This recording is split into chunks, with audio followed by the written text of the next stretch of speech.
draw a line? Where do we stop? How do we draw a line? How do we Hare Krishna. No.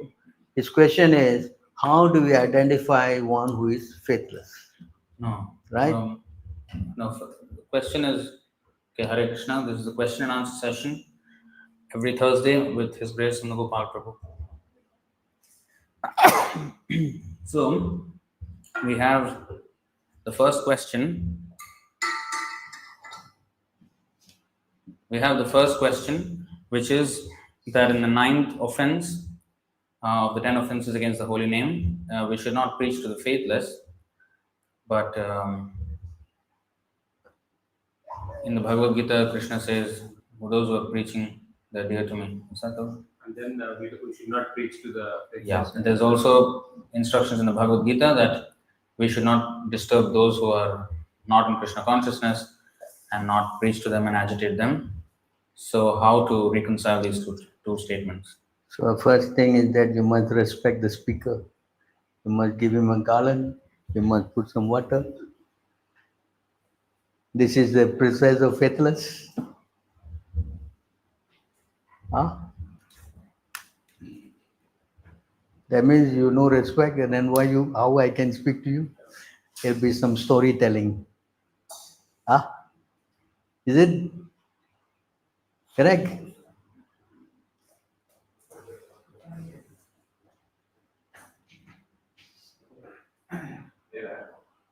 Yes? Chit chat session. Is it? Yeah? To respect. I have to do all the necessities. Yes?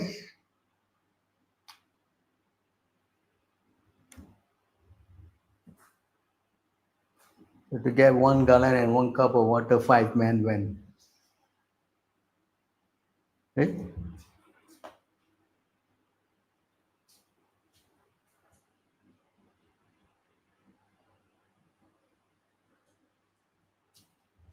No garland down there. One is there, but that is. No, there is 1 garland. You just take In the Prabhupada plate. one and it's going to close already. Never mind, take that.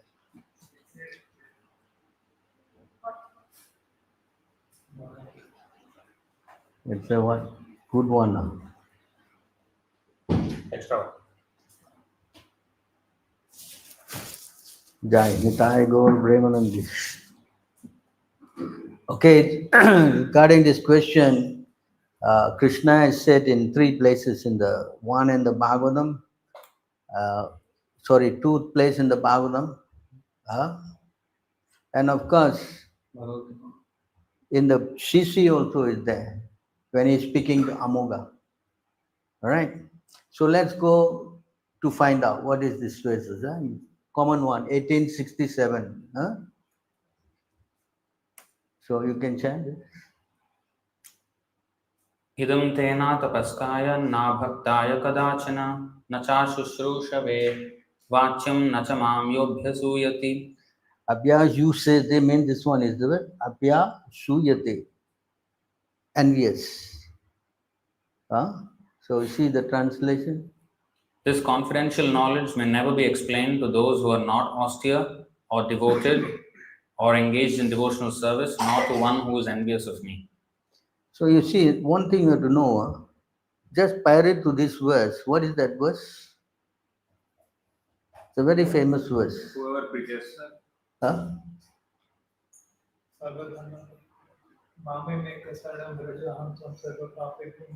Yes.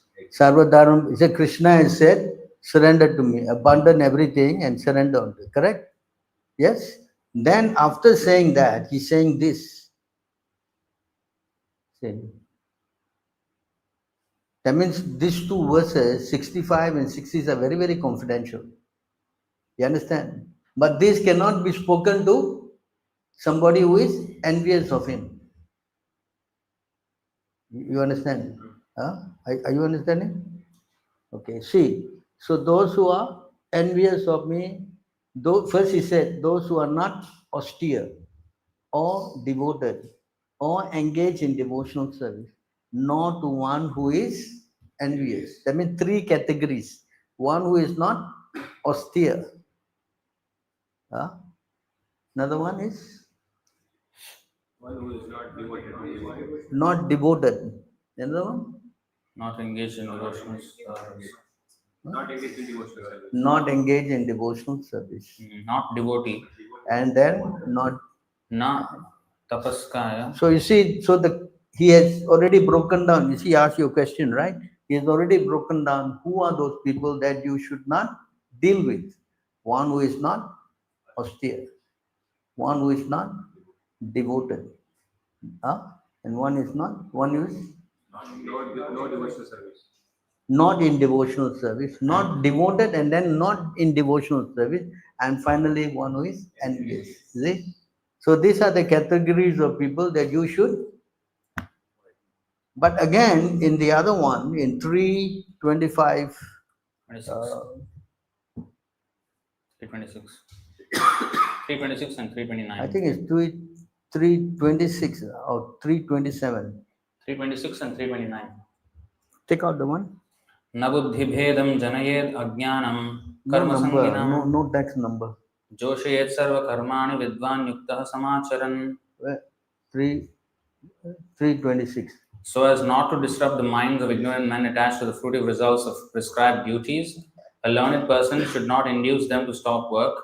Rather, by working in the spirit of devotion, he should engage them in all sorts of activities for the gradual development of Krishna consciousness. No, not this verse. You go to another verse in the Bhagavad Gita, I think it's 332 or 333. No, this one. Prakritir guna sammudha sajjante guna karmasu tana kritsna vido mandan kritsna vinna vichalaye. 329. Bewildered by the modes of material nature, the ignorant fully engage themselves in material activities and become attached. But the wise should not unsettle them, although these duties are inferior due to the performer's lack of knowledge. In the purport, Prabhupada mentions about. I think it's 332 or 333.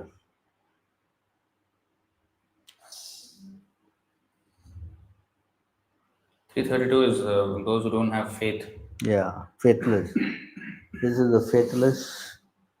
But those who out of end disregard the teaching and do not follow them are to be considered bereft of all knowledge, be fool and ruin in their endeavors for perfection.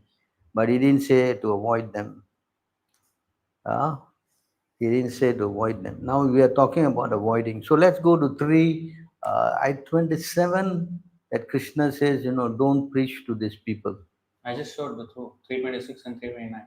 Huh? 326 and 329. Yeah, he said that, huh? Okay, now let's go to the Bhagavatam 3. Got the reference.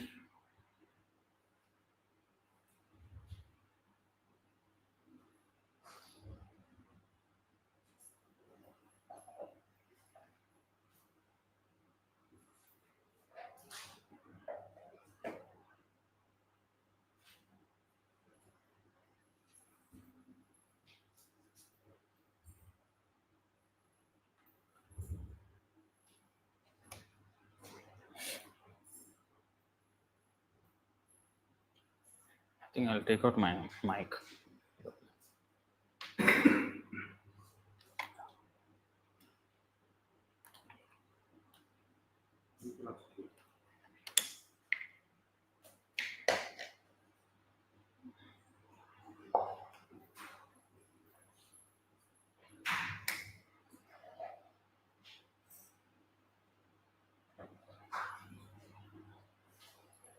On my table upstairs, there's a notebook, brown color one. What? Brown color one notebook.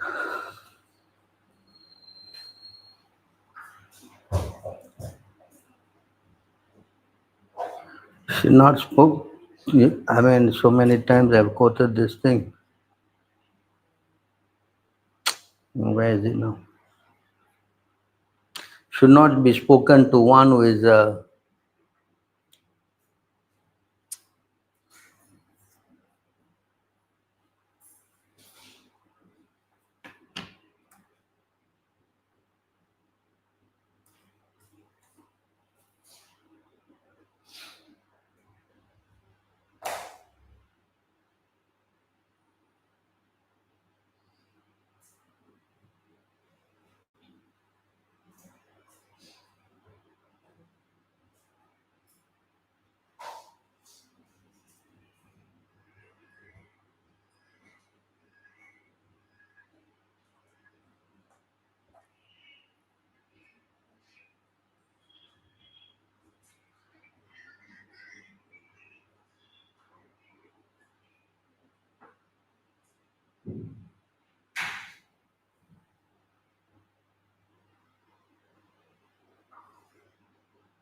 Yeah, got it. 332:42.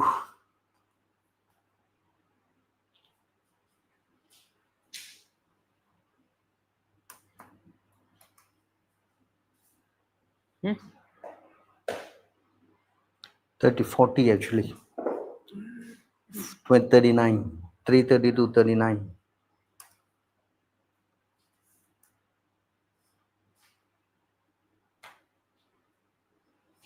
So again here you see 32:39. You can see. नैतत् खलायोपदिशेन् नाविनीताय कर्हिचित् न स्तब्धाय न भिन्नाय नैव धर्मध्वजाय च.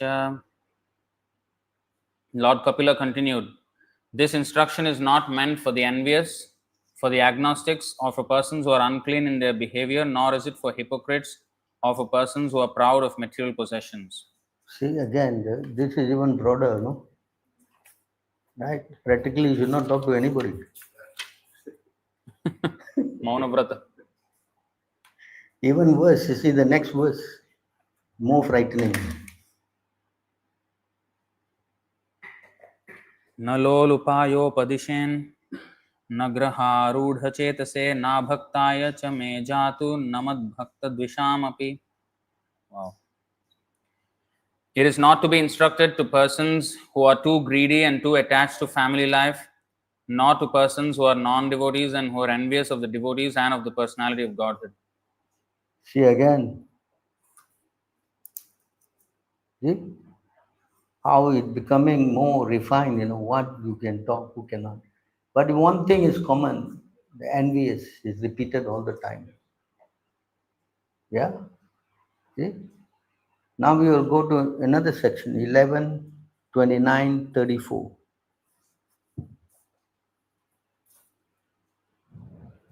Huh? 11, 29, 34. I think so. I may.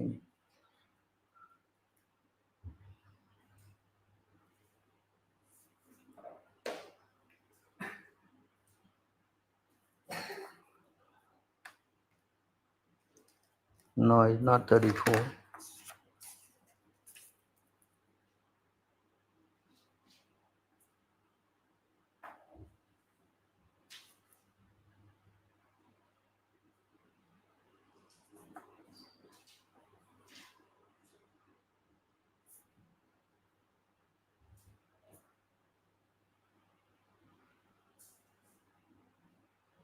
Okay, 30. 30.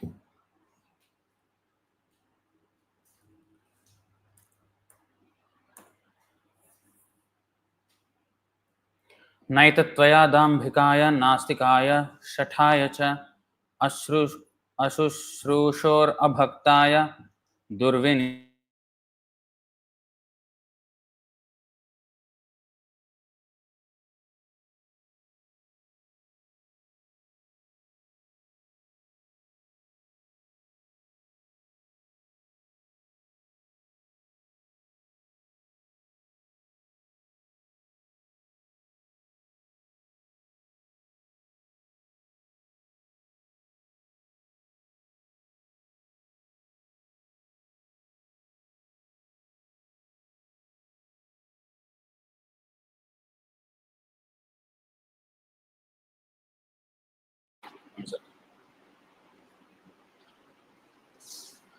I think it's becoming too heavy.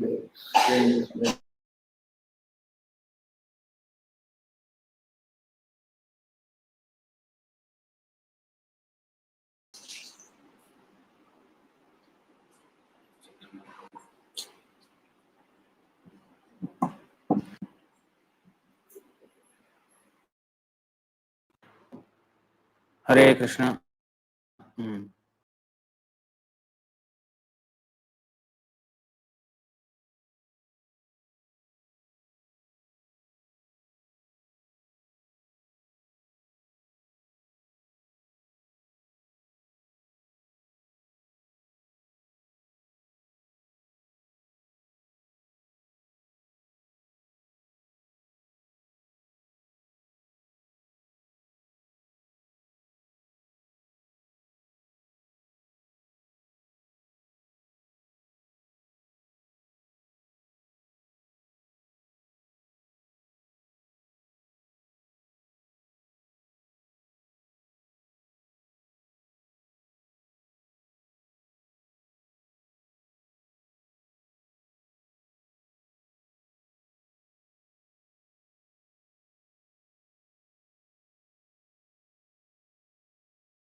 So what to do with them then? That's the next question. You have to think and what to do with them.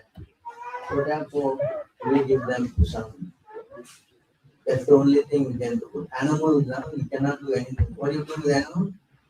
You don't give to some. Do you understand? Huh? You understand?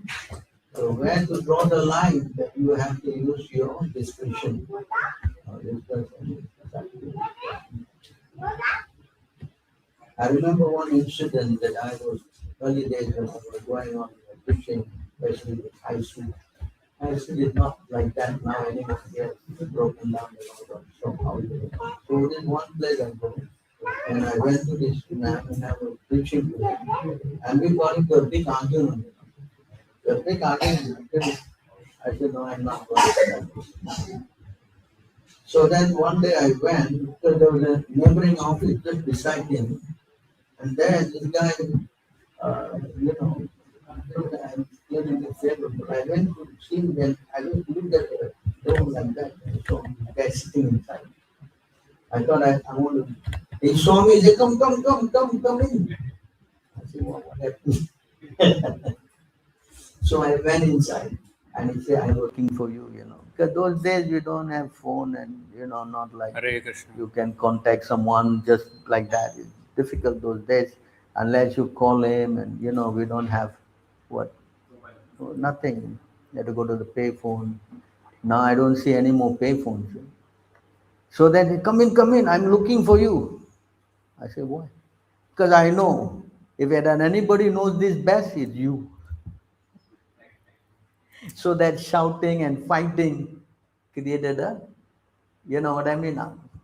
So that's also there. I don't say no. But it all depends how the person is receptive. But 99% of the time, they just don't want to see you anymore. So for such persons, it's best that there are millions of people, you don't have to worry. You don't have to cry for some one guy. Just like example is given, when you go to fight in the war, casualties will be everywhere. So the medic, you know what the medic? Someone who treats the one who dies or severely injured. So he will pay attention on those people who are not severely injured, that he can save. But someone who is, is finished, then he will not waste his time. You understand?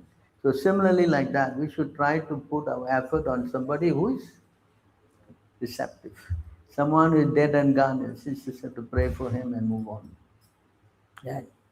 So that's why, but to tell you another thing, for a neophyte to undo that is a little difficult.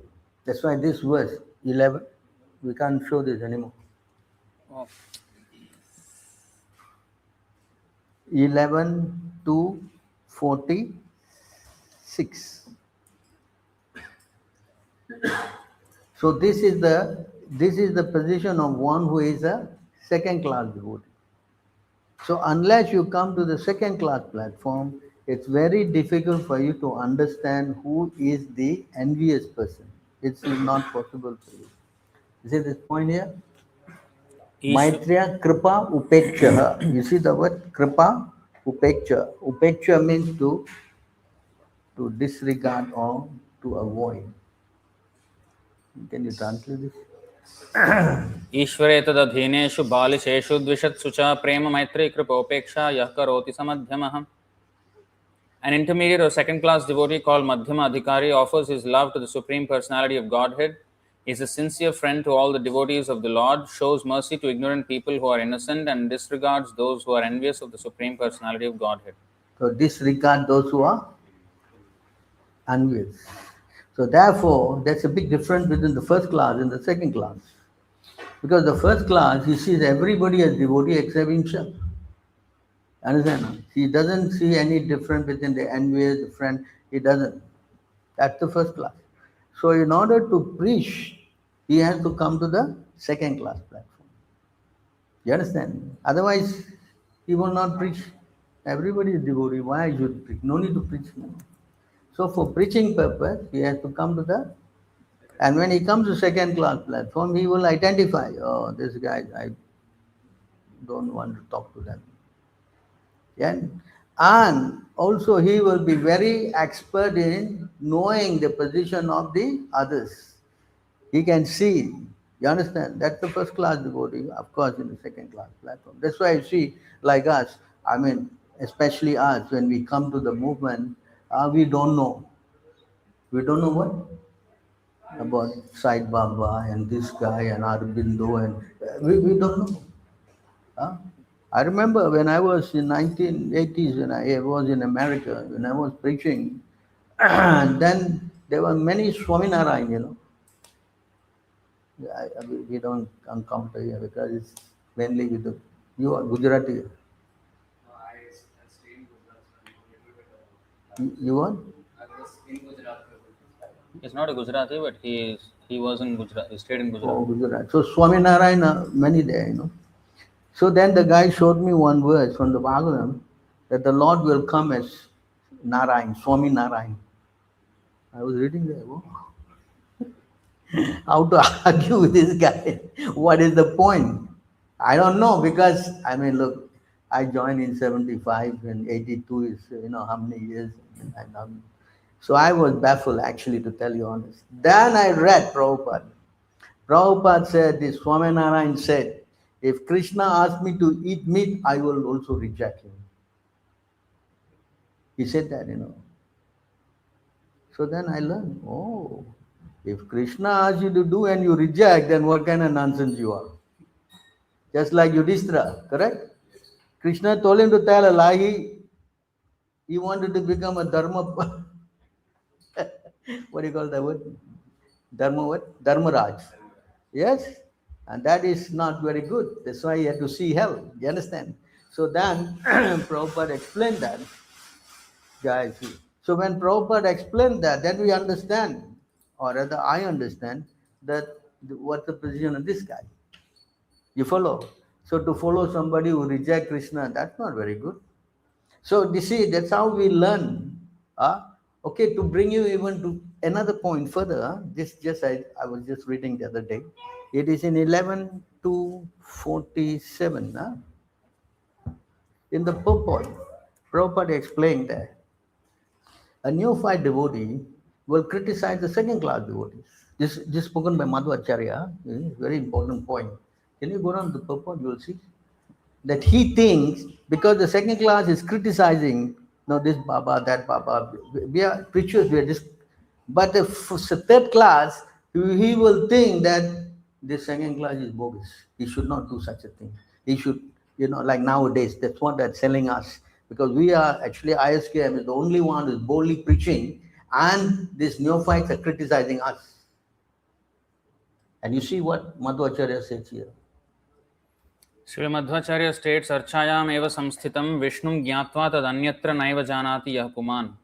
A Kanishta Adhikari has no idea that the Supreme Lord has the power to exist outside a church or temple. Furthermore, being puffed up by his own ceremonial worship, Atmano Bhakti Darpataha, a Kanishta Adhikari cannot imagine that anyone is more pious or religious than he, and he is not even aware that other devotees are more advanced. Thus, he cannot understand the Madhyama or Uttama standard of devotional service, and sometimes, because of his false pride, he criticizes the more advanced devotees of the Lord, neglects them, or simply has no understanding of their exalted position as preachers or completely self-realized souls.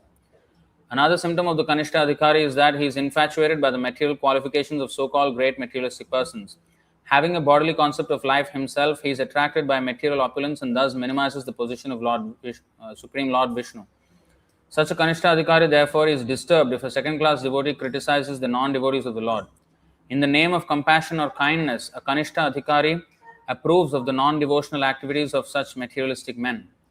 Because the Kanishta Adhikari is ignorant of the higher realms of devotional service and the unlimited transcendental bliss of Krishna consciousness, he sees devotional service merely as a religious aspect of life, but thinks that life has many enjoyable and worthwhile non-devotional aspects.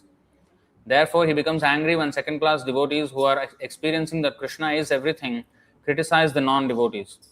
Madhvacharya says that such a person, because of his rudimentary faith in Krishna, is considered a devotee, but he is bhakta adhama, a devotee on the lowest standard. If such materialistic devotees follow the rules and regulations of deity worship, they will gradually be elevated to a higher standard and eventually become pure devotees of the Lord, unless they commit offenses against other devotees, in which case their advancement will be checked.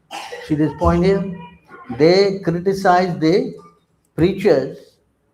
You know, they are preachers. Preachers have to make distinction. No, you have to say, just like Prabhupada, he called this guy rascal, that guy rascal, and then they put this. Said, no, Prabhupada can do. Prabhupada can, you cannot do. Who's determined you can do or cannot do? You understand? Our duty is to follow the Acharya Upasana. You understand? So you see their mentality. Their mentality is to be critical of the preachers. This is a third class person. You understand this? So preaching to the faithless or preaching to anybody, it has to be under the direction of the first class devotee. Understand? Unless you follow the first class devotee, you cannot understand. You follow this point?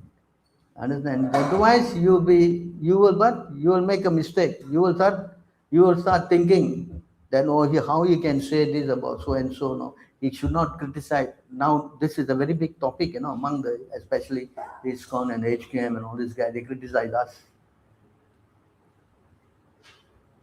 You understand why? Oh, they all are very bold preachers. They speak bad about everybody. They criticize everybody. You understand? Because they're neophytes. You follow this point? Are you understanding? You can see again the same words that Madhvacharya says. You bring it down to the point. They criticize the Madhyama Adhikari. They become angry when the second class devotee who is experienced, the Krishna is everything, criticize the non-devotees. Because all these so-called Babas are all non-devotees. Are they devotees? No. Yes. Are you understanding? Yes. So how, it is all best that you learn from the Acharyas. You understand? So how to preach, you must learn from the Acharya. You cannot do it yourself. It's not possible. I told you my example. I don't know who's Arbindo, who's this Arbindo. I don't know. Why we have to reject all of them? Because Prabhupada is telling us what is their fault. You understand? So this is how we learn. So preaching has to be in accordance with our spiritual master. It cannot be according to your, just now you see the third class, imagination. It doesn't work. Because you always will pretend to be a first class devotee. No, we should see everybody equal. No, I know Prabhu, you may say anything, but I see everybody as at one. If you think that you are in the first class position when you are actually worse than third class, you will fall down. That's why another thing, many people were criticizing Bhakti Siddhanta for his very bold preaching. And as a result of their being critical, they all fell down. Prabhupada said that. You understand? So don't try to be too smart. You should know your position and you should work on that. Not that you try to pretend and criticize, especially ourselves, our society, ISKM, we are preaching boldly everywhere.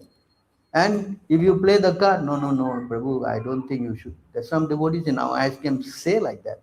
I think they should stop this nonsense. You understand? Our duty, as Prabhupada said in this verse, I think it's Madhya 22:9, I think. Prabhupada said, we should expose these people. I think it's there. 22:9 purport.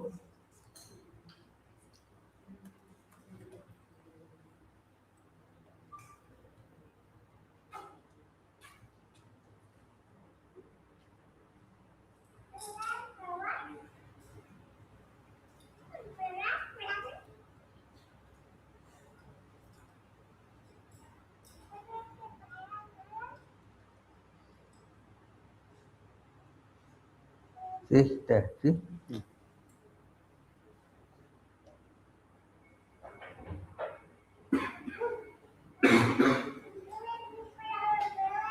Yeah. Read this. Reading from Chaitanya Charitamrita, Madhya Lila 22.9 purport. Although the living entities are Krishna's parts and parcels, they are Prakriti, not Purusha. Sometimes Prakriti, a living entity, attempts to imitate the activities of the Purusha. Due to a poor fund of knowledge, living entities conditioned in this material world claim to be God. They are thus illusioned. A living entity cannot be on the level of a Vishnu Tattva or the personality of Godhead at any stage. Therefore, it is ludicrous for a living entity to claim to be God. Advanced spiritualists would never accept such a thing. Such claims are made to cheat ordinary foolish people. The Krishna consciousness movement declares war against such bogus incarnations. The bogus propaganda put out by people claiming to be God has killed God consciousness all over the world. Members of the Krishna consciousness movement must be very alert to defy these rascals who are presently misleading the whole world. Is that what? Huh? Read on. One such rascal known as Paundraka appeared before Lord Krishna and the Lord immediately killed him. Of course, those who are Krishna's servants cannot kill such imitation gods, but they should try their best to defeat them through the evidence of Shastra, authentic knowledge received through the disciplic succession. Is that here? Hello? So instead of trying to preach and expose them, they are supporting them. No. Vivekananda is good. Huh? Is he good, Vivekananda? Hello? You understand? So therefore, that's another verse. Huh? Prabhupada said, you cannot say they are good, we are good. Only we are good and everybody is bad. You know? Anyway, you can write down because this is all available information for you. I think it is in 1774, I think. Only we are right. Huh? We are right. Where is that? 1774. 74? Yeah. Kevala, that word Kevala. Explanation of the Harinam. Adi 1774 or Adi 1724. Yes, I think. 1724. Kevala. Yeah, correct. The purport.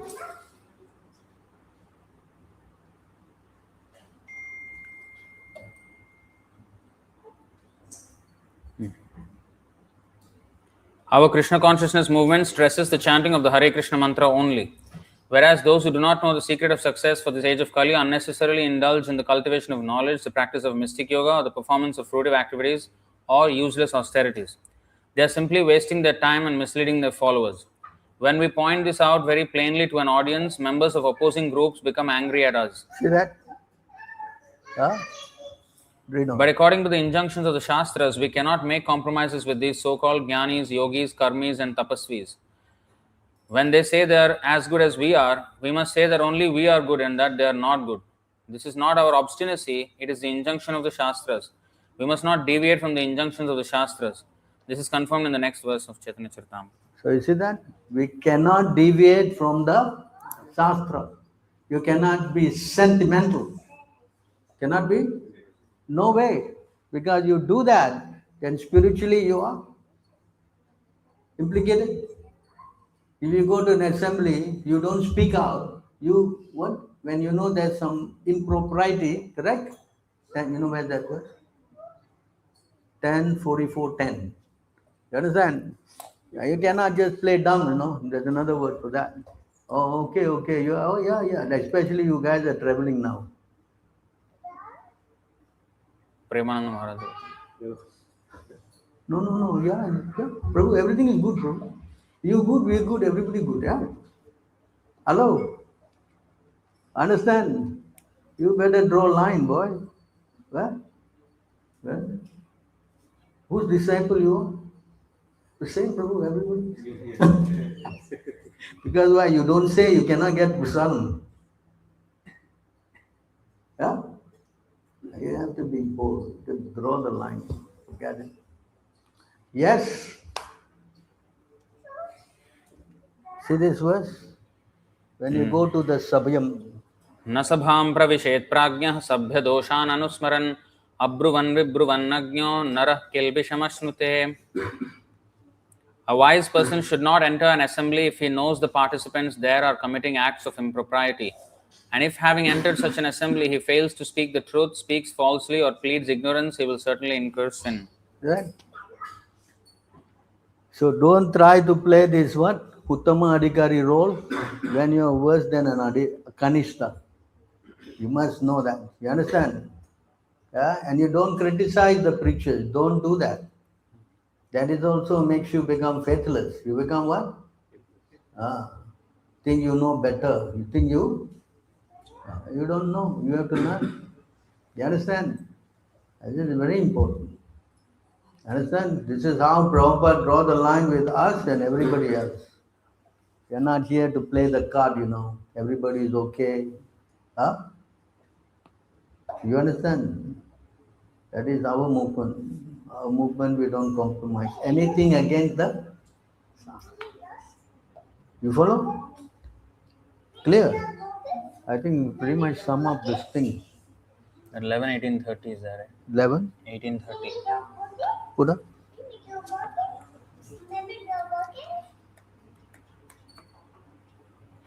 That other verse is also there. No, 11, 1830. It's 11, 1830, yeah. वेदवादरतो न स्यान्न पाषण्डेन हैतुकः शुष्कवादविवादेन कञ्चित् पक्षं समाश्रयेत्. A devotee should never engage in the fruitive rituals mentioned in the Karmakanda section of the Vedas, nor should he become atheistic, acting or speaking in opposition to Vedic injunctions. Similarly, he should never speak like a mere logician or skeptic or take any side whatsoever in useless arguments. Yeah. That's why in our society, we train you to every time quote the verses. You understand? Nobody does this in the whole world. Nobody does this in the whole world, except only us, ISK. We only quote. And when we speak something, we are backing up with scriptural authority. You understand? That you cannot criticize us. The Shastra is saying, yes. So that way we are also safe.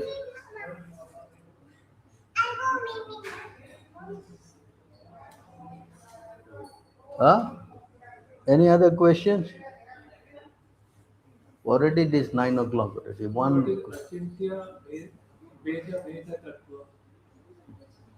Veda Abheda Tattva. This is a very long class, You must.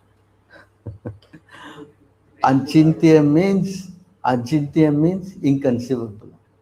Veda Abheda means simultaneously one and different. You understand? No example of that.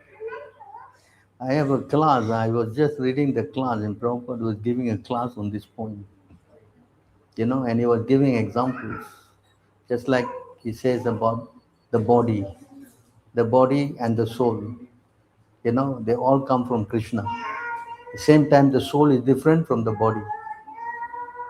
And simultaneously, we are part and parcel of Krishna. At the same time, we are also different because Krishna is God and we are what? Small. You understand? So he was giving so many examples to explain this one. Just like, again, heat, light, and fire. Right? They all come from the same source. But light is different, heat is different, fire is different. Simultaneously is one and different. So like that he was explaining in so many ways. That primarily you have to understand, this is Chaitanya Mahaprabhu's philosophy, that we are, like you say, we are God. Yes, we are all a part of God. Understand? How? We are simultaneously one with Him in qualities, but we are different with Him in. This is Achinta, Veda, Abheda Tattva. You follow? This is a long subject, but I just I think you got the point. Understand? And then the word inconceivable. Krishna is inconceivable. He can make something spiritual and he can make the same thing material. For example, when he was fighting, when the Bhishma was shooting, blood came out. But how can Krishna's body got blood? He says in Ishopanishad mantra 1, 8, that he got no veins. So somebody got no veins, how he got blood? This is inconceivable. He is what? So that is the potency of the Lord. You understand? So he is inconceivable, and because he is God, he must be inconceivable. He cannot be somebody that you can conceive. Then he is not God. Correct? That's why Krishna says, me no one knows. When he says me no one knows, where's that verse? Huh? Where's that verse? He said, me no one knows. Where's that verse? Huh? Pretend to take your phone. Hello? What verse is that? Huh? What? What? Hello? 720, 726.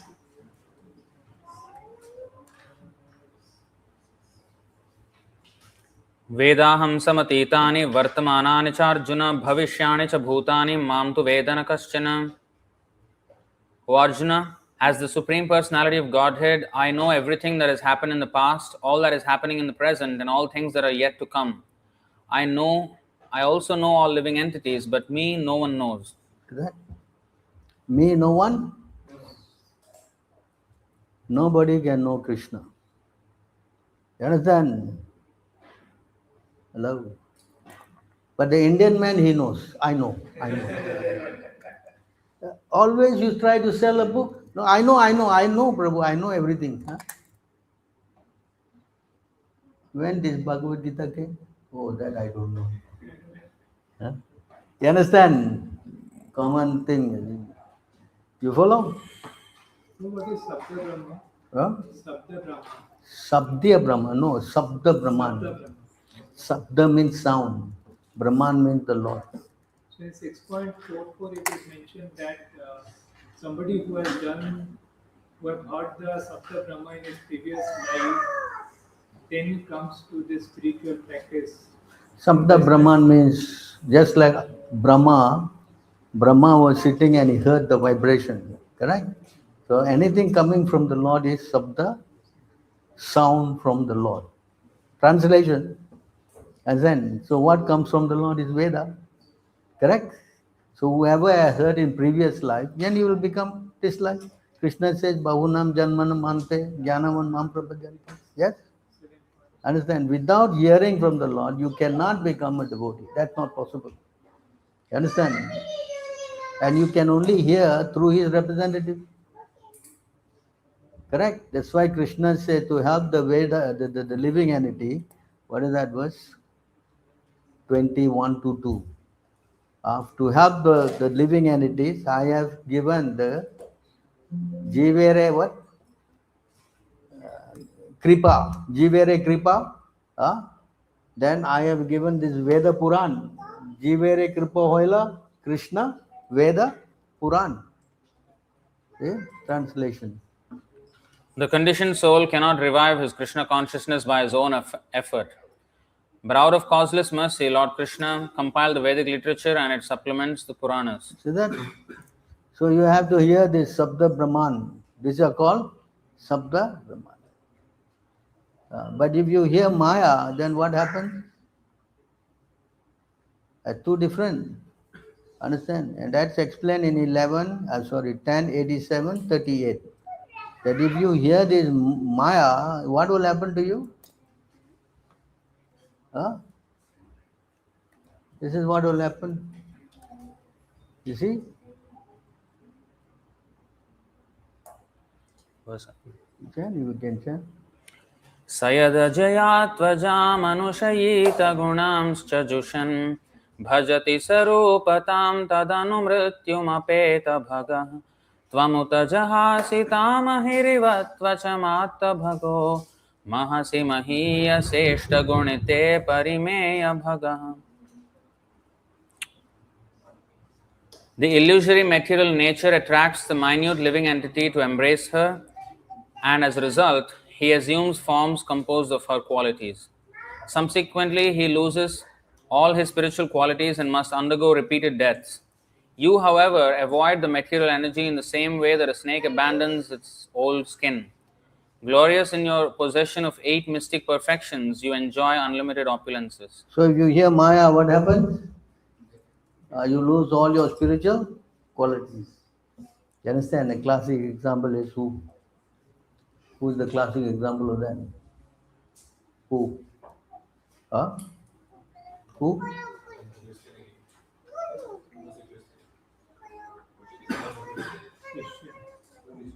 One who gets into Maya, he loses all his spiritual qualities. Who is the example of that? Huh? Who? Yes, Ajamil. Understand? He lost all his spiritual qualities and he developed all the sinful qualities. There's another verse also explained that. You know what is that? 5:18:12. You know? In that verse 5:18:12. Yes, the Bhagavad, is that? Is it in the purport or the actual No, verse? no, the verse itself. Yes, the Bhagavad, Sarves the Samasta Suraha. He developed all the good qualities of the demigod. Huh? But what is good quality a person can get when he rides on the chariot of his mind? Yes? Arava Bhakta Se Kutur Mahatguna Manoratna. Manorat means riding on the chariot of his mind. What good quality he can get? You understand? See? All the demigods and their exalted qualities, such as religion, knowledge, and renunciation, become manifest in the body of one who has developed unalloyed devotion for the Supreme Personality of Godhead, Vasudeva. On the other hand, a person devoid of devotional service and engaged in material activities has no good qualities. Even if he is adept at the practice of mystic yoga or the honest endeavor of maintaining his family and relatives, he must be driven by his own mental speculations and must engage in the service of the Lord's external energy. How can there be any good qualities in such a man? Is that? You understand? Huh? So therefore, we have no room for your mind in our whole spiritual circle. You cannot come and say, Prabhu, I think so. No, everybody will laugh at you. Everybody else? No saintly person will speak like that also. You understand? You have no room for your mental speculation.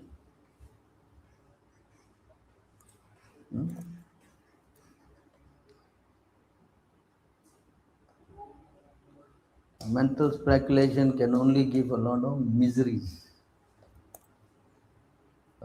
Yes? That's why we don't accept this worship of the impersonal form of the Lord. We don't support that. And Krishna also doesn't support. You know where the verse is?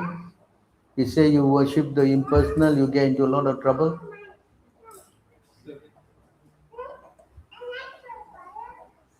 Huh?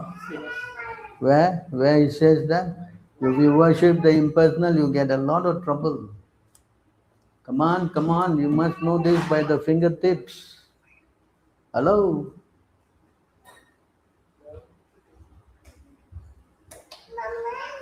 $12.5.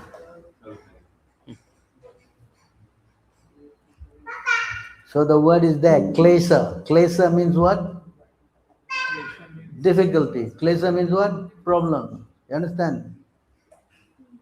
See that? Klesha, the first line there, the first word. Klesho means what? Huh? Can chant this.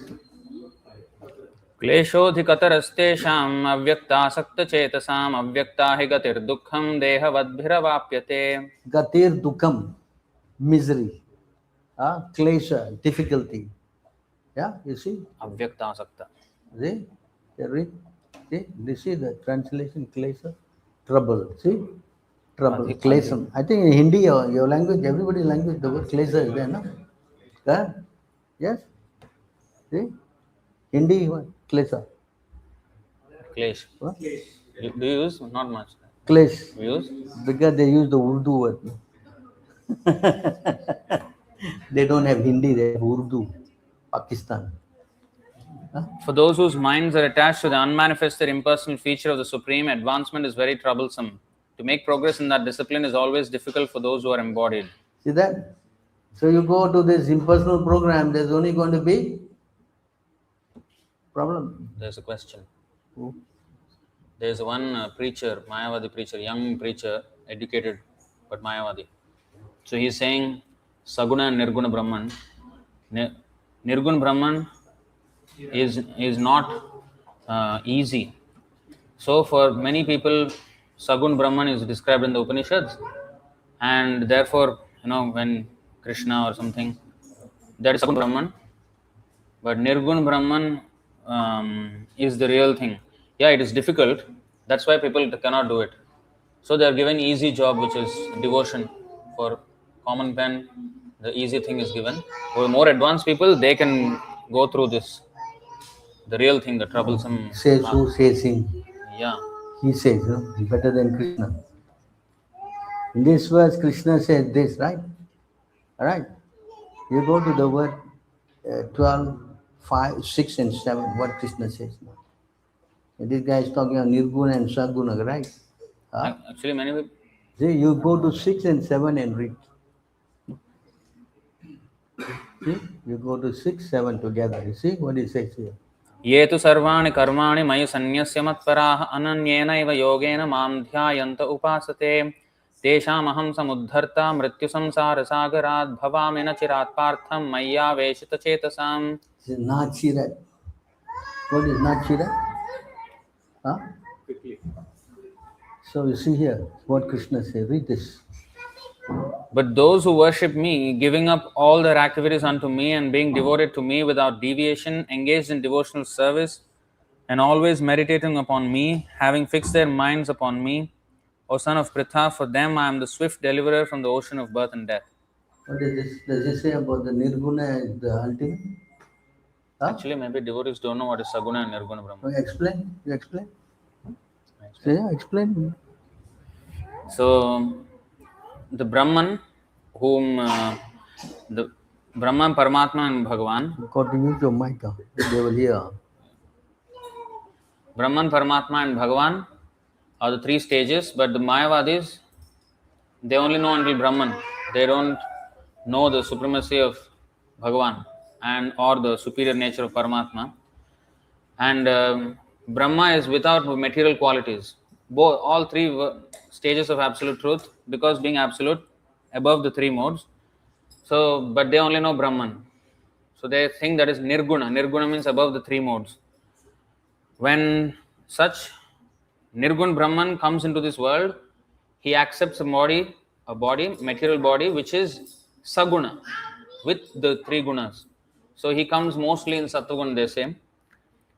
So there is Saguna Brahman. So when Krishna comes into this world, he accepts a material body. He gave the example, Nirgun Brahman is like the money. Sagun Brahman is money in a wallet and then give the wallet to you. So, like a letter in an envelope. Letter is the Nirgun Brahman. Sagun Brahman is the enveloped letter. So in that way they explain that the absolute truth comes in the hand, takes on a material body. The previous person quoted the snake skin. So the Lord accepted the snake. It just came out the skin. So Same thing. So this verse, this philosophy is defeated by the Lord himself. 1 second. Let What's him- the point of? So they say Nirgun Brahman means no qualities, no nothing. So it is hard to imagine. So for many people, it is easier for them to fix their mind on a form which they can imagine. So the Nirgun Brahman comes in a form where, like Krishna, like this. So people can imagine something. So it's easy for them. Otherwise, it is difficult for them to meditate. So in the beginning stages, Sagun Brahman is, therefore deity worship, all this is for the beginning stages, those who cannot accept the difficult path yet. But once they become more advanced, they actually can come to the Nirgun Brahman, which requires much more intelligence, much more this thing. That's what they say. So to defeat this, Krishna spoke in the Bhagavad Gita. You know where it is? Huh? 7, that's now is 7:26, right? 7:24. This translation must be the... Yeah. Yes, 1983. I mean, I have to be careful when I'm preaching. I have to take out 2 books. Avyaktam vyaktimapannam manyante mam abuddhayah param bhavamajananto mama vyayamanutamam. So the word manjate, you see the word manjate, mam abuddhaya, someone with no brains. Someone is what? A fool. Abuddhaya means what? A fool. A fool. How does a fool thinks? See how Krishna is explaining. Read this. Unintelligent men who do not know me perfectly think that I, the Supreme Personality of Godhead Krishna, was impersonal before and have now assumed this personality. Due to their small knowledge, they do not know my higher nature, which is imperishable and supreme. This verse completely what? Smashes this nonsense philosophy. You understand? Are you understanding? Huh? While I was reading this, I'm reading proper classes. I up to now, I know when I want to talk to my word, I only quote the 12:5 and all that. But Prabhupada quoted another verse, It's amazing. Prabhupada quoted 11:14. 4.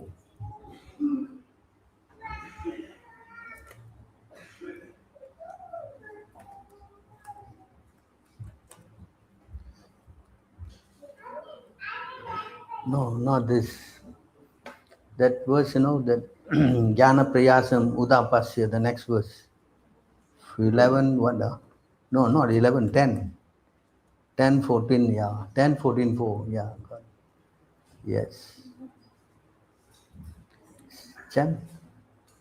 श्रेयस्मृतिं भक्तिमुदस्य ते विभो क्लिश्यन्ति ये केवलबोधलब्धये तेषामसौ क्लेशल एव शिष्यते नान्यद्यथा स्थूलतुषावघातिनाम्. So here you see the word, klesha. Trouble. Klishyanti also trouble. Kleshyante, see, struggle. You see, Prabhupada quoted this verse also. You see? Then you see the translation. My dear Lord, devotional service unto you is the best path for self-realization. If someone gives... First line itself conclusive. The devotional service is the best thing to do. Next, you see. If someone gives up that path and engages in the cultivation of speculative knowledge, he will simply undergo a troublesome process and will not achieve his desired result. As a person who beats an empty husk of wheat cannot get grain, one who simply speculates cannot achieve self-realization. His only gain is trouble. But Brahman and speculating is two different. Impersonalism and speculation is two different. No, they all are speculators. The highest achievement possible for a speculator is impersonal Brahman. No, but if you see, for example, if you see all the devotees, pure devotees, they were impersonalists. Like Sukadeva Goswami was impersonalist, four Kumaras were impersonalists, even Sarvabhauma Bhattacharya was impersonalist.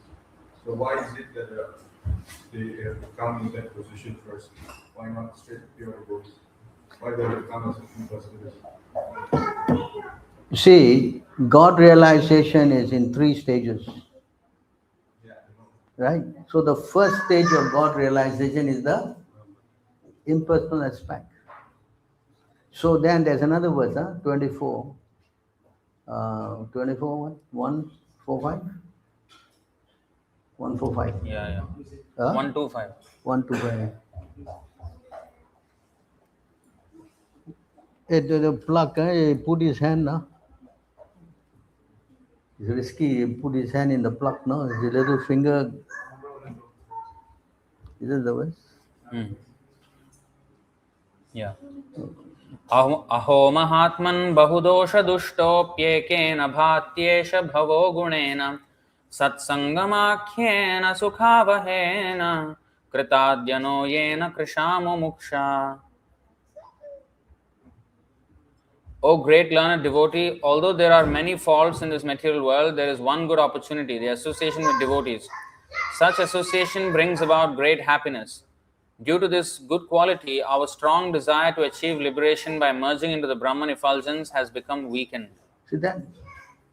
So only by associating with it, just like Sukadev Goswami, you just like said that he associated with whom? How he Vyasadeva. became a devotee? Huh? That is association. You also, you never saw him. You heard what? Huh? Hello? But he's the son of Vyasadeva, is incarnation of Krishna. No, after, you see, Vyasadeva sent his disciples out chanting the slokas. So when he heard the sloka, he followed them back to Vyasadeva. Then Vyasadeva spoke to him. It is written in the 3, what? Okay, let's go to the verse. 12, I think, what is it, 12? 9, 12, 12, where it says, one verse says that, I heard this from my father, you know. I think in 12th canto, 12, 9, 12, 12, last verse, 12, 12, last verse, I think he said, you know, is it? Vyasa sonam natas. Yeah, this is the verse. Eh? Yeah. See this verse? Well, it is.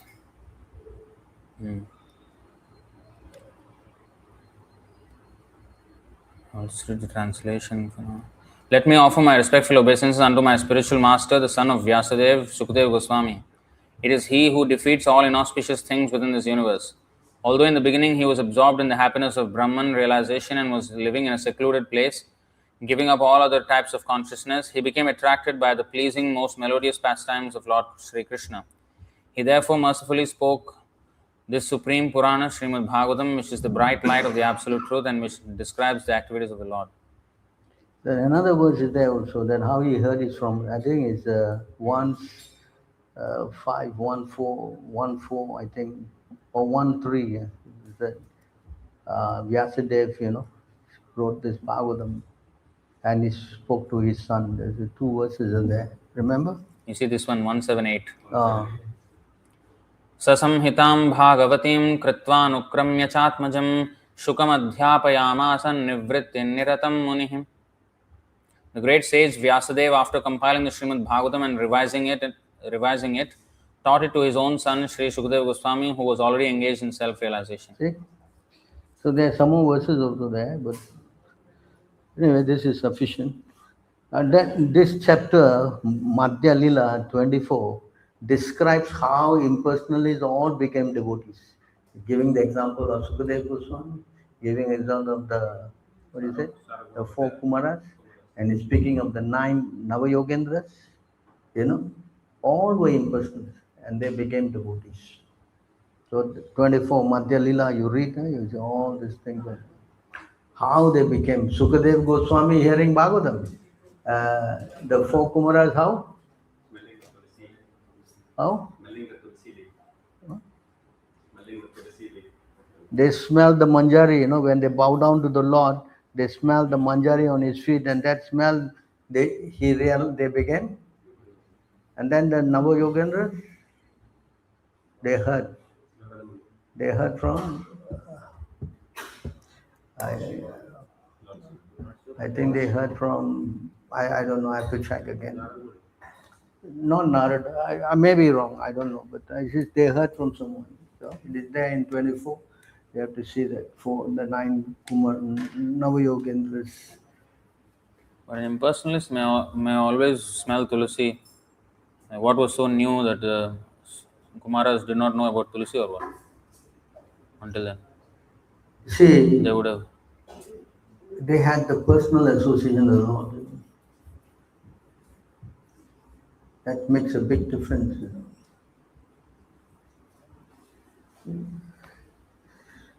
That's not ordinary to have.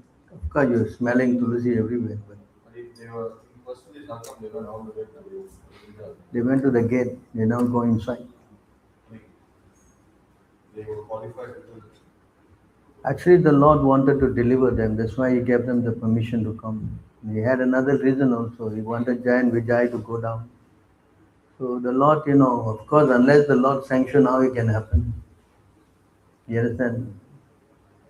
So the Lord is behind everything. Like you becoming devotees, how you become devotee? You tried that. You planned that. The moment I took birth from the womb of mother, I will walk out of the house, and then I will join the temple. Is that a fact? Is that a fact? You just left your house. Is that come on? It must be planned by the. That's why the verse is there in 6:44, right? Without him seeking, automatically he becomes a how? Because his previous life, Purva Abhyasena. See? 44. Yeah, that's it. Yeah, Purva Abhyasena. पूर्वाभ्यासेन तेनैव ह्रियते ह्यवशोऽपि सः जिज्ञासुरपयोगस्य शब्दब्रह्माति वर्तते. By virtue of the divine consciousness of his previous life, he automatically becomes attracted to the yogic principles even without seeking them. Such an inquisitive transcendentalist stands always above the ritualistic principles of the scriptures. See? Understand? And that also how the range, you came to Singapore. All places, big Maya city. Right? Yeah. Did you make plans in Singapore that you will come to that Geylang? That's the last place any Indian will come also. Correct? Yes? That's all Krishna's arrangement. Krishna's hand must be sight. Otherwise, Yesterday I was reading one point Bhaktisiddhanta Saraswati Thakur made, that here it is said, Shuchinam Srimatam Gehem, that they take birth in highly pious families. But Bhaktisiddhanta Saraswati Thakur said that most of the devotees take birth in lower class families, and the reason for that is if all of them took birth in high families and with good strength, bodily beauty, intelligence, and everything, the rest of the people would become discouraged. yeah, but that's why they started the what? Scheduled caste quota system. Because the Brahmin class is taking away all the job. Yes. No, you see, Sriram Srimantam, pious and aristocratic families. So wealth itself is dangerous, but how come you put in a situation where you have all the wealth? So that he doesn't have to work for wealth anymore. He can spend his time. No, but you see, these families, it's explained like the Birlas. Yeah, you say So- Birla, but none of the Birla is sitting here. How many Birla devotees are there? No, but those with little piety they take birth in wealthy, right? And then those who are more pious, they take birth in spiritual families. The schedule is that those who have done devotional service in a short term, this is 2 verses here. Yeah. In short term falling down and long term falling down. Two is explained here. Long term one, they will, take birth in pious, yogic, families, But those who short term fall down, they go to heavenly planet, enjoy, and then they come back here and they take birth in very rich family and go on, Yeah, here it is mentioned 641. Yes. The unsuccessful yogis are divided into 2 classes. One is fallen after very little progress, and one is fallen after long practice of yoga. The yogi who falls after a short period of practice goes to the higher planets where pious living entities are allowed to enter. After prolonged life there, one is sent back again to this planet to take birth in a family of righteous Brahmana, or Vaishnava, or of aristocratic merchants. See? But those who do not persevere to such an extent and who fail because of material allurements are allowed by the grace of the Lord to make full utilization of their material propensities. And after that, they are given opportunities to live prosperous lives in righteous or aristocratic families. Those who are born in such families may take advantage of the facilities and try to elevate themselves to full Krishna consciousness. Somehow or other, Krishna knows best how to put the person. They start sometime, Krishna put them in low family. Why? So they will not do a lot of sinful work. Because money buys what? Freedom for enjoyment. So the Lord is very careful that He puts them. That's why He said the first thing I do if you want to make someone a devotee is what? Take away the first thing. Because wealth intoxicates the person. You can talk to somebody who's, very affluent, Guy's brain is like a worse than a dog. Is it not? Huh? He thinks he know better. You can't tell him nothing. Right? Yes? Have you experienced? Huh? Lawyers, doctors. Huh? Cannot. They think they know everything. Correct? You understand? So therefore the meek and humble inherit the kingdom of. One of the quality of surrender is to become meek and how you will become meek and humble. Krishna take everything away, then you start crying. Then yeah, you will listen. Yes? You got everything, you listen. Puffed up. Understand? You never preach in the West, you know. You go out to the West and you preach.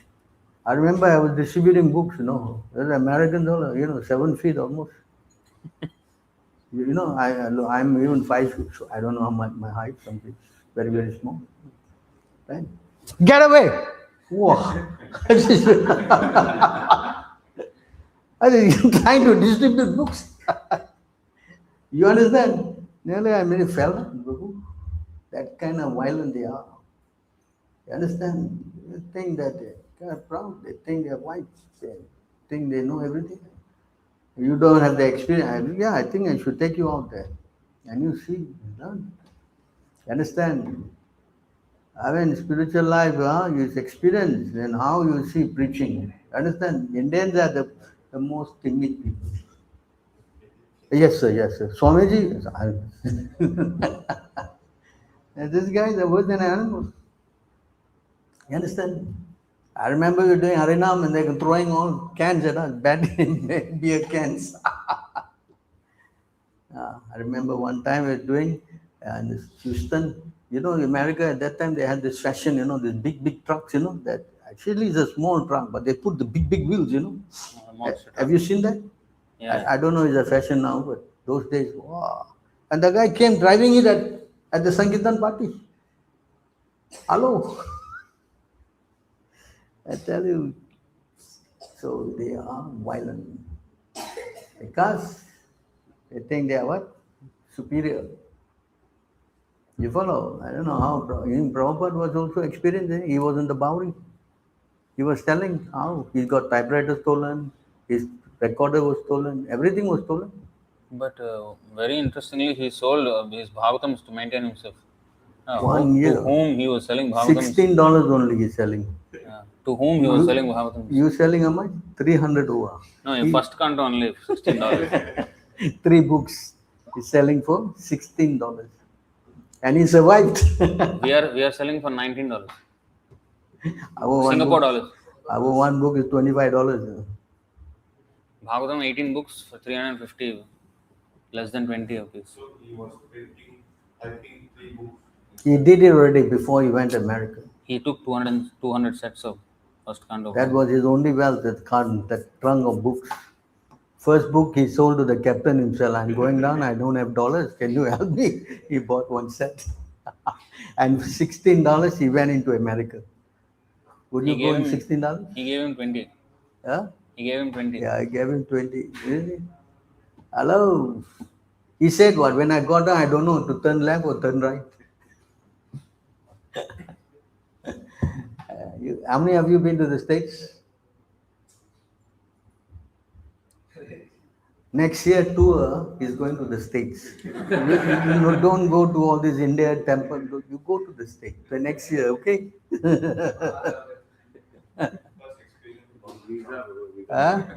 I don't know Trump will allow you or not. That's another thing. You go and you see, boy, what kind of thing to preach, how to preach. I tell you, these white countries, they are not some lightweight thing. England, first even going there already, I'm so much pain in my heart whether I'll go in or not. That's another thing. I remember I was walking down in Amsterdam. Was it Amsterdam? Yeah, Amsterdam. Schiphol Airport. I'm just coming down on the plane. I'm not even in the counter yet. I'm on the, what do you call it? Walkway. The walkway. You know, because I was dressed like this. Immediately the policeman pulled me up. I'm not even in the counter yet. I said, "Wow, what happened?" Interrogation. Of course, I was dressed, like this. I never seen a devotee, maybe. But it's so much as Prabhupada used to say, they're all like dogs barking. Why you come here? Why? Anyway, I'm coming here not so bad. Yeah? Experience. Somehow Singapore passport, you all think, the best one in the world. It's a fact. Anywhere I can go without this. But they think that I'm Indian, go with this passport, that means you must have stolen it. Because I'm Indian now. Singaporean means must be Chinese. Hare Krishna, headache, I tell you. The thing that we are going, we are not very easily, smoothly walking. Hare Krishna, so much tension, boy. Especially Europe. Russia.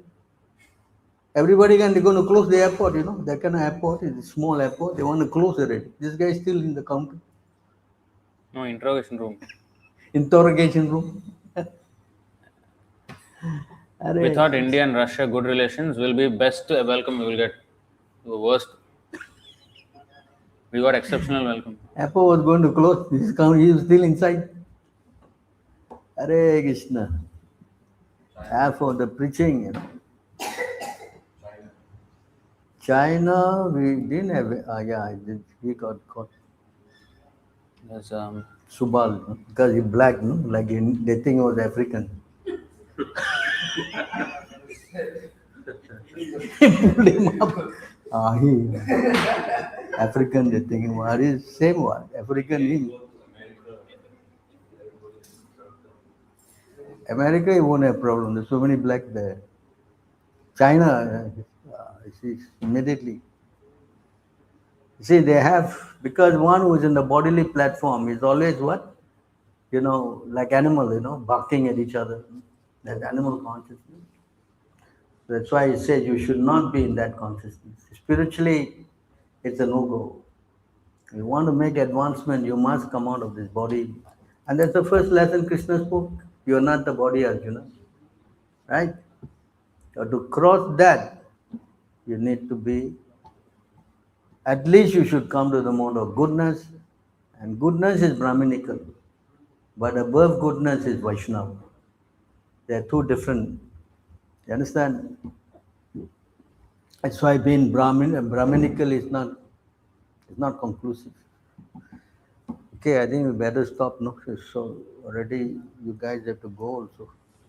There's one last small question here. Where is it mentioned when offending devotees, transcendental knowledge is lost? Once you shared in the lecture, CC was. Who was asking? I know. All right, 17256. 826, right? 256. 17256 Adi. They offended Chaitanya Mahaprabhu. Therefore, because they offended Chaitanya Mahaprabhu, they lost all their, although they were educated and learned, they lost all their intelligence.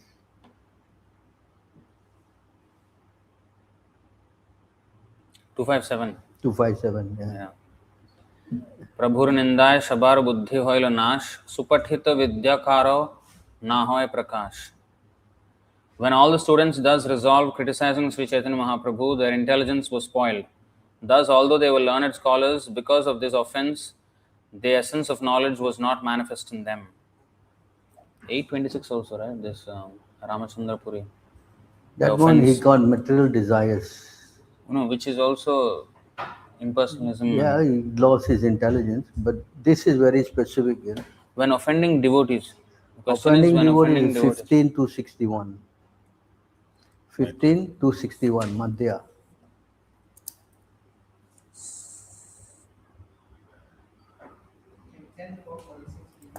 Huh? 10-4-46. Yeah, when you offend a great soul, you lose all your intelligence, this thing, that thing, and all that. But this verse is very specific because how you lose your What is this? 15 to 61. Which one? Yeah. 15 to 61 purport. Hari Bhakti Vilas, you see? You see all Cites the the... following quotation from the Skanda Puran concerning the blaspheming of a Vaishnava. यो हि भागवतं लोकम् उपहासं नृपोत्तम करोति तस्य नश्यन्ति अर्थधर्म यशः सुताः निन्दां कुर्वन्ति ये मूढा वैष्णवानां महात्मनां पतन्ति पितृभिः सार्धं महारौरवसंज्ञिते अन्तिनिन्दति वैद्वेष्टि वैष्णवान् नाभिनन्दति क्रुध्यते याति नो हर्षं दर्शने पतनानि षट्. In the conversation between Markandeya and Bhagirath, he said, "My dear king, one who derides an exalted devotee loses the results of his pious activities, his opulence, his reputation, and his sons. Vaishnavas are all great souls. Whoever blasphemes them falls down to the hell known as Maharaurava, accompanied by his forefathers. Whoever kills or blasphemes a Vaishnava, and whoever is envious of a Vaishnava or angry with him, or whoever does not offer him obeisances or feel joy upon seeing him, certainly falls into a hellish condition." There's the whole thing here. Oh. Huh? So who... Those sinful people who blaspheme Vaishnavas, who are all great souls, are subjected very severely to the punishment of Yama. This is Chaitanya Mahaprabhu speaking because of Amoga, you know. So you remember that 15 to 61. Whenever talk about blasphemy and this whole thing here.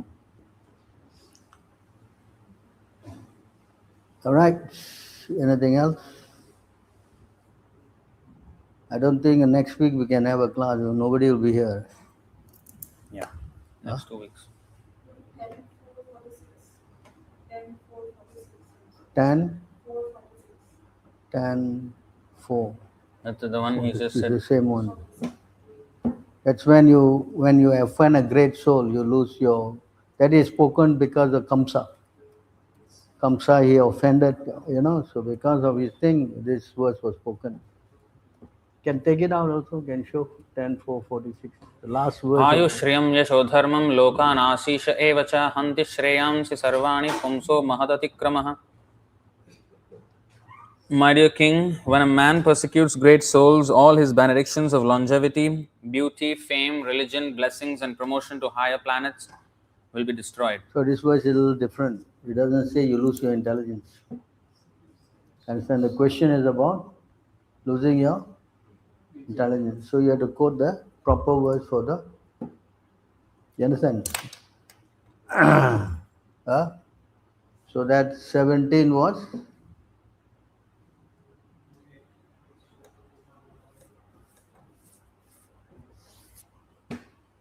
I think there was another verse I also quote, you know.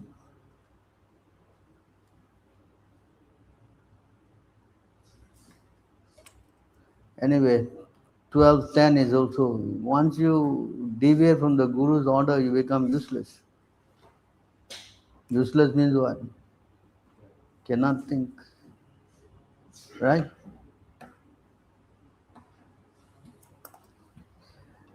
So, okay, anything? Finish? Thank you very much. I hope you understand. We will sum up. We started with the faithless preaching, then we went to Blasphemy. Went to Achintya Bheda Bheda, Achinta Beda Beda, then then Shabda Brahma, Sabda Brahma, then impersonal, Saguna Nirguna Brahman, then preaching to impersonalists, impersonalists, then Suchinam Srimatam Gehem, fall down of the how you become a devotee, blaspheming devotee. blaspheming devotees. Yes. So these are the subjects that we have covered. And it's all there in the Bhagavatam and CC and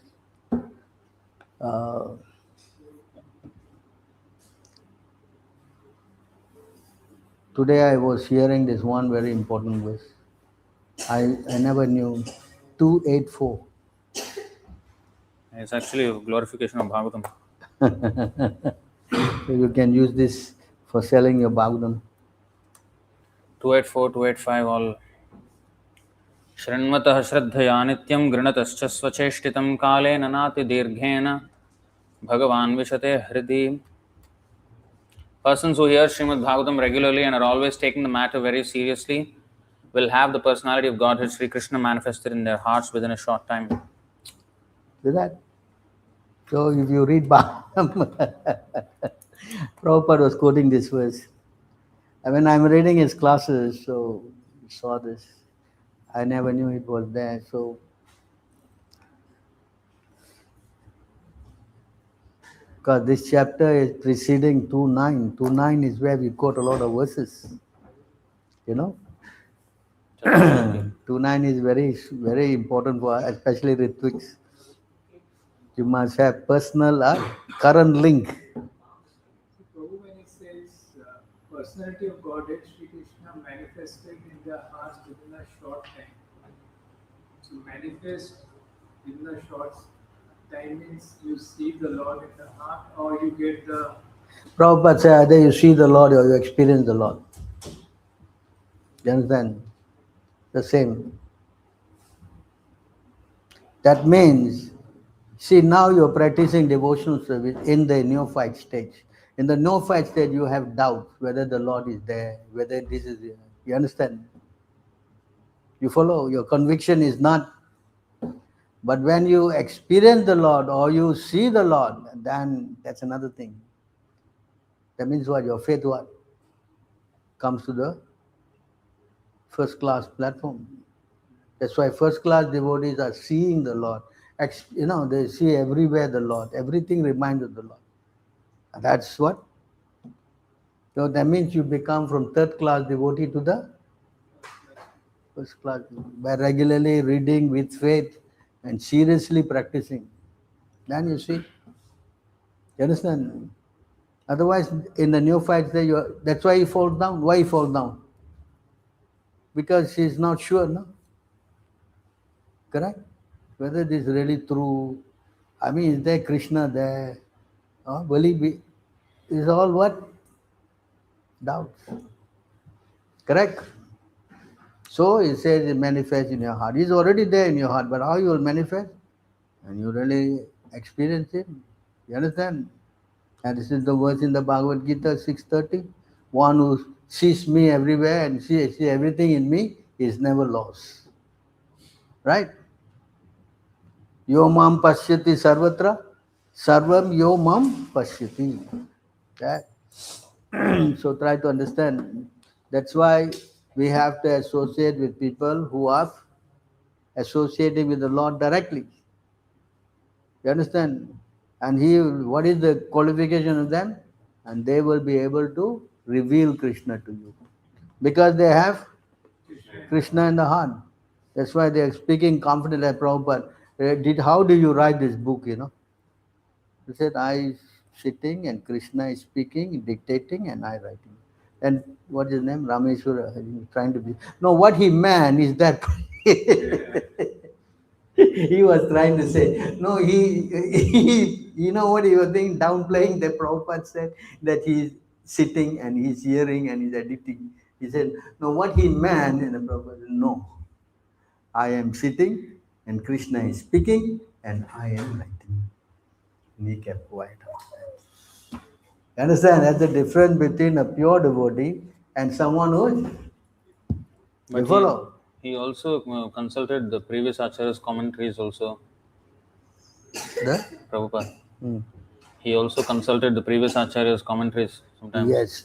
But then he said, yes, I consulted the previous Acharya, but then to give the own purport. That requires to be advanced, pure. That's why you cannot attempt to do this thing whimsically. You know, this whole thing is, I think, quoted this verse in the when he was speaking in Hua. In that ABCD translation. Yeah, I just read that verse. You know what this verse I'm speaking, I was reading in the class, Prabhu was speaking. Or maybe we quoted in the 11, 12 canto. Or maybe Uddhava is speaking, you know. Maybe I read there. I was looking for that one verse, I was reading that. Anyway, this is important. You have not self-realized. That's why Krishna said, you tadvidi parnipatena pariprasnena upadesi te jnaninas. He qualified the who as a self-realized soul. Because they must have connection with Krishna, they must be convinced of Krishna, otherwise they cannot. And because of that, many of them are falling down. Why? They are in third class. You understand? It's very important. Not just whimsical, this whole spiritual program is somewhat some joke, anybody can take any position and do anything he like. Oh, come on. In fact, it is said that to sit in this chair, you must first be thoroughly what? Well versed in all the scriptures and, must be not that you simply, of course, we are sitting on the strength of Prabhupada, that's the main thing. Because of Prabhupada's order, we are sitting here and speaking whatever he said. That's the main thing. Yes? Okay, I hope you have enjoyed the session. We can go whole night, but we have duties to do. Tomorrow to wake up. They're both not sleeping.